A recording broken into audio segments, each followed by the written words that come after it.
Começou com a queda de Bastilha na Revolução Francesa, em 14 de julho de 1789, e terminou com a queda do Muro de Berlim, 9 de novembro de 1989. Caracterizou-se pelo racionalismo e foi contrário ao cristianismo. O período da época de hoje não está disposto a tolerar isso, numa contradição sem precedentes. A cultura moderna afirma que a única verdade absoluta é que não existe a verdade absoluta. Olha só.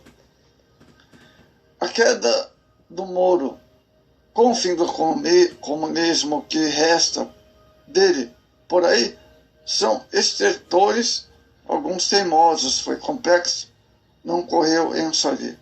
O próprio final da União Soviética talvez tenha sido o marco mais notável. Mas a queda do muro de Berlim, visível, palpável, simboliza agora o colapso de um sistema racionalista que foi marxismo. Com racionalismo, caracterizou-se a era moderna. Então, disse que essa era acabou, agora estamos na era pós-moderna. Bom, em 9 de novembro de 1989, o mundo assistiu com muita surpresa a alegria de um dos maiores acontecimentos do século XX, a queda do Muro de Berlim. Considerado um dos maiores símbolos da Guerra Fria, o Muro de Berlim foi construído em 13 de agosto de 1969. Ele dividiu a Alemanha em dois países, um capitalista e outro comunista. O mundo ao redor de duas ideologias conflitantes. A derrubada daquele injusto muro não significou apenas a reunificação do povo, foi golpe final ao comunismo e nas ideias de marxismo, especialmente no racionalismo que dominou a era moderna. O pós-modernismo se refere muito mais ao tempo em que vivemos do que a ideologia definida. É um sistema complexo de pensamento que não pode ser definido em poucas linhas. O problema é que esse sistema é uma das implicações dessa nova forma de pensar e de ver o mundo afetam todos os setores da sociedade e a própria existência humana. Desde as elites até as populações mais pobres, essa visão distorcida do mundo tem se proliferado. A questão é que a verdade absoluta, então, nada é totalmente errado. Se não existe a verdade, também não existe bem ou mal, a justiça ou o pecado, e nem o oposto da verdade, ou seja, a mentira. É impressionante como esse modo de pensar causa influência na vida das pessoas. Assim, há 50 anos, se alguém cometesse um adultério, isso era um grande escândalo. Havia consciência comum bem definida de que isso era errado. Mas hoje essa consciência está desaparecendo. A imoralidade é a mesma, mas já não há critérios morais. E assim, não há como dizer se isso está certo ou aquilo está errado. Antigamente as pessoas se envergonhavam de seus pecados. Hoje existem os que determinadas pessoas se orgulham deles e os tentam como algo digno de louvor. Essa mulher também caiu. Não estamos apenas em meio a um colapso moral, inventamos também um colapso de significado. Dentro dessa cultura impregnada do relativismo, o sentido da vida desaparece e desespero cresce. As famílias também recebem a pressão do sistema em caminho para a desintegração. Os princípios antigos, na maioria bíblicos, mantiveram a família tradicional. Já os princípios ativistas acabam por implodir a família, pois destrói a antiga paternidade, autoridade paterna, desvaloriza a responsabilidade paterna e os filhos rebeldes sem consciência. A igreja no século XXI vive esse ambiente. Ela precisa entendê-lo bem. Uma igreja que deseja fazer a diferença dentro de uma sociedade começa a precisar entender a época em que vive. Mas talvez o grande problema é que a igreja que ela não só não entende às vezes o tempo presente. Paradoxalmente, está impregnada de filosofias do tempo presente.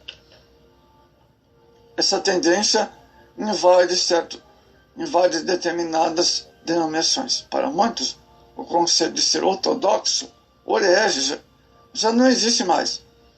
A doutrina é continuamente posta de lado para os que possam se encaixar. A ausência de precisão doutrinária, de pregação verdadeiramente bíblica, caracterizam a época atual, não em determinados segmentos, denominações. O que se ouve muito, às vezes, não é a exposição da palavra, mas mensagens de motivação, fórmulas para a saúde, prosperidade, etc. Mas a verdade existe. A missão de Jesus neste mundo era dar testemunho da verdade. Por isso disse ele: todo aquele que é da verdade ouve a minha voz. Ele disse que diante do interrogatório de Pilatos, então Pilatos perguntou num aparente tom de descaso: o que é a verdade? Pilatos não esperou qualquer resposta de Jesus, mas sua pergunta deixou com uma impressão de que ele não acreditava que alguém pudesse dizer o que era a verdade. Mas Jesus tinha uma resposta clara: a tua palavra é a verdade. Evangelho de João 17, no contexto do capítulo 17, Jesus está fazendo uma oração que ficou conhecida como oração sacerdotal. Ele disse: manifestei o teu nome aos homens que deste no mundo, que me deste no mundo. Eram teus, e tu nos confiaste. E eles têm guardado a tua palavra. E continua lhes dando a tua palavra. E o mundo os odiou, porque eles não são do mundo, como também eu não sou. Evangelho de João 17,14. Jesus não era adepto de um relativismo. Ele defendeu a existência absoluta, inclusive de verdade absoluta. Foi a própria manifestação de Jesus que revelou aos homens o nome do Pai, ou seja, o caráter de Deus. Esse conhecimento Pai por meio do Filho é a essência da vida eterna. A vida eterna é essa, que te conheço a ti, o único verdadeiro Deus. E a Jesus Cristo a quem enviaste. Evangelho de João 17,3. Então, segundo Jesus, é a verdade absoluta, que não tem nada a ver com o mundo relativista, filosofia liberal do pós-modernismo. É a revelação de Deus aos homens sobre como pode ser salvo.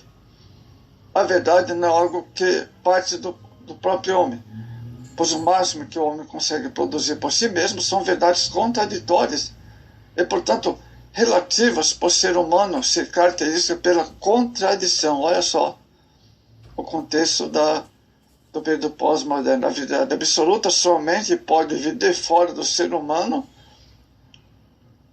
Ele precisa vir de Deus. Aliás, ela é o próprio Deus. Eu sou o caminho, a verdade e a vida. Evangelho de João 14,6. A verdade absoluta não apenas algo que respeita de Deus, é o próprio Deus. Os atos de Jesus, entretanto, como revelam a Deus, são a essência da verdade, como ela pode ser conhecida, uma vez que Deus em si mesmo não pode ser conhecido. Essa revelação está em nossas mãos em forma descritiva, a Bíblia Sagrada, que também é conhecida acertadamente como Palavra de Deus. Então, a Palavra de Deus é a verdade absoluta. Nesse sentido, ela é a palavra infalível de Deus, pois inspirada por Deus, é útil para o ensino, para a repreensão, para a correção, para a educação na justiça. Segundo Timóteo 3,16, essa palavra revela Deus, seus atributos, seu plano eterno e imutável, todos os meios pelos quais podemos viver e ter uma existência autêntica.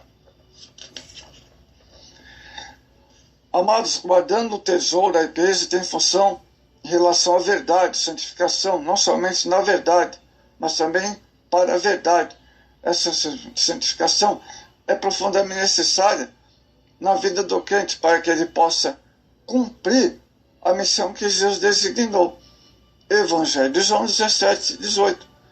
E Jesus e seus discípulos ao mundo, santificados pela palavra com o objetivo de proclamar esta palavra.